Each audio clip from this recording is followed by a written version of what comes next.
This video provides a quick overview on the KWIZ.com's scanning feature.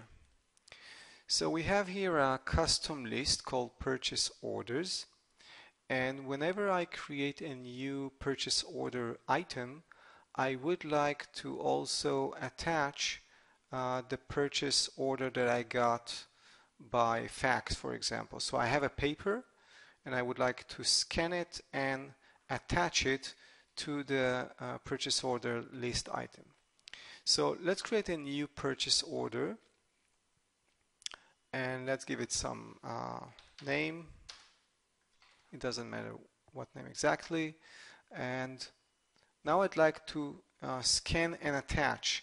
I have my PO paper in my scanner, so all I need to do is click the scan attachment button. And I get the scan attachments pop-up that allows me to configure the scanning options. So first thing, I can configure what type of file I want to get, and by default I get the PDF because this is how I configured it.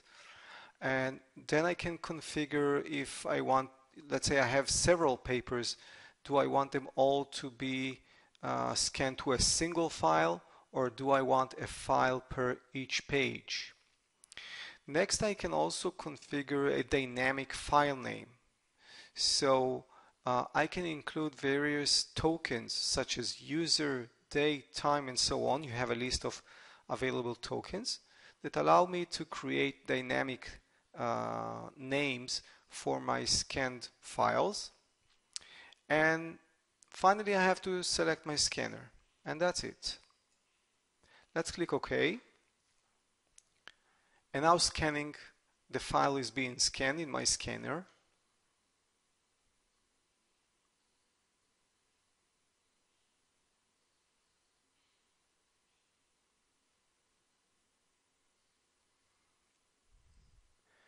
And there we have it.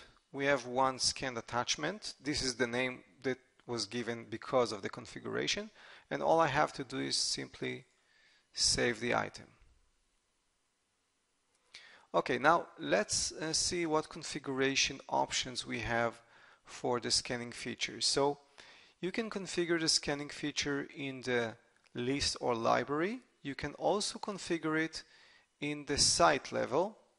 And by default, all lists and libraries inherit the site level configurations. Here we have it, KWIZ.com iMUSH-Scan feature management. Let's click it. So what you can configure is, first of all, the ability to automatically generate a file name, and by default this is the name that will be given. Of course you can change it, and again this name uses all sort of tokens.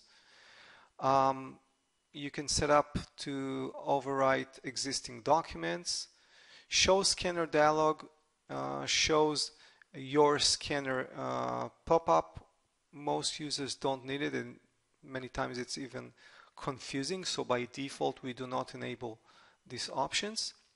And another option is allowing users to perform multi-document scan, because some companies do not want to allow users to scan hundreds of pages.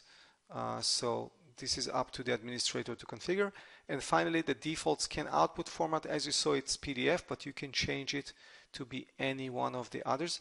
All of these are default settings, so this is what the user gets by default, but the user can change these settings when he performs the scanning. So that's it. That's the KWIZ.com scanning feature. If you have any additional questions, please feel free to contact us at sales@kwizcom.com.